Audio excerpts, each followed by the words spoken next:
এবং মসজিদটো জনাই লাল পাহাড় উঠাৰ আগতে মসজিদ আছিলে কিন্তু গাঁওখন বোলে একদম পিছফালে আছে সেইটো চালি এটা বেলেগ আৰু লাল পাহাড় বেলেগ দাদাই তো মোৰ গামোচাও পিন্ধিলে মনত আছে বহুত দিনতে তেতিয়া ৰাজনীতি ব্যক্তি আছিল 100%, 90% নহয়। Thank U 100+। থেংক ইউ 100% হ'ব লাগে যদি ইমান মানুহ আহিছে দললৈ ইমান মানুহ ৱেলকাম হৈছে তো বেলেগ বেলেগক চান্স দিব লাগে আৰু ভাৰতীয় জনতা পাৰ্টিৰ এইটো নিয়মে আছে মই ছেকেণ্ড টাইমতে নালাগে বুলি ক'ব বুলি ভাবিছিলোঁ তিনিবাৰতো 101% মই চিয়'ৰ হৈ আছোঁ बैठ जाओ 3 बार हो गया अभी को बोले कारण तुम्हारे ऊपर मार्केट तुम्हारे के सवारी को आएगा तुम्हारे के जानो বিশেষ কৰিবলৈ দেখা লাগে আমি তো না থাকিম দাদা মাকৰালেই লাই কথা কো দেখা লওয়া থাকিব কেনেকা হৈ যায় প্ৰায় চাওক আজি আমাৰ বহুত সমস্যা আছে প্ৰথম কথা আৰু আমাৰ সন্মানীয় বিধায়কটো আপোনালোকে জানেই তেওঁ আসলতে বিধায়ক বুলি নহয় তেওঁ এজন সকলোৰে ঘৰৰ এজন সদস্য প্ৰথম কথা আৰু আমাৰ মাৰ্ঘেৰিটা মুছলমান সমাজৰ পৰা আমাৰ তেখেতলৈ আমাৰ গোটেই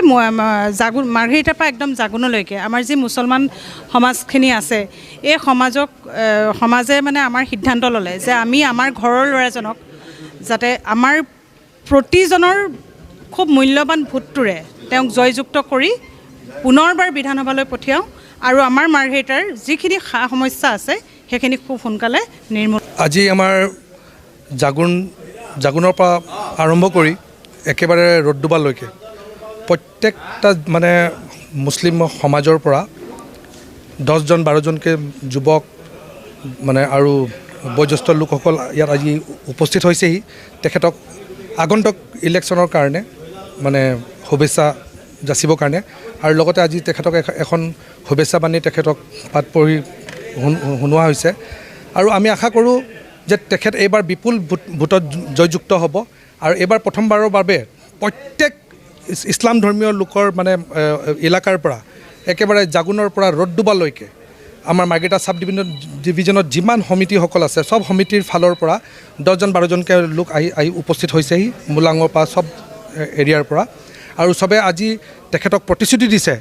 তেখেতসকলে কৈছে সবে কৈছে নিজৰ মনৰ কথাবোৰ কৈছে যে ভাস্কৰ শৰ্মা আমাৰ মাৰ্ঘেৰিটাৰ যুৱক আজি জাগুনত তেখেতৰ জন্মগত কিন্তু তেখেতে শিক্ষা দীক্ষা লৈছে এই মাৰ্ঘেৰিটা হাই ছেকেণ্ডেৰী স্কুলত তেখেতে মাৰ্ঘেৰিটা কলেজৰ ষ্টুডেণ্ট ময়ো মাৰ্ঘেৰিটা কলেজৰ ষ্টুডেণ্ট গতিকে আমাৰ তেখেতৰ ওপৰত এটা বিশ্বাস আছে আৰু যেতিয়ালৈকে ভাস্কৰ শৰ্মা আছে আমাৰ ইছলাম ধৰ্মীয় লোকসকল আমাৰ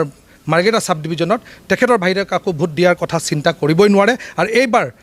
দলে বলে সব ওলাই আহি নিচাৰে ওলাই আহি আৰু তেখেতক প্ৰতিশ্ৰুতি দিছে যে ইছলাম ধৰ্মীয় ভোট মাইনৰিটি ভোট আমি চেষ্টা কৰিম যাতে মানে 100ৰ ভিতৰত 99% তেখেতৰ ক্ষেত্ৰত যায় আজি এই পবিত্ৰ মঞ্চৰ পৰা আমি সদৌ মাৰ্ঘেৰিটাৰ পৰা লৈ আপ টু জাগুনলৈকে আমাৰ ইছলাম ধৰ্মীয় লোকসকল আজি সন্মানীয় ভাস্কৰ শৰ্মাৰ আগন্তুক নিৰ্বাচনৰ ক্ষেত্ৰত তেওঁ প্ৰাৰ্থী হিচাপে উঠিছে গতিকে তেওঁক আমি গোটেই আমাৰ সমস্যাবিলাক তেওঁৰ ওচৰত আমি দাঙি ধৰিছোঁ আৰু তেওঁ সেইখিনি আখৰে আখৰে পূৰণ কৰিম বুলি প্ৰতিশ্ৰুতি দিছে আৰু তাৰ বাবে আমি নিজৰ আমাৰ স্থানীয় তেওঁৰ যুৱক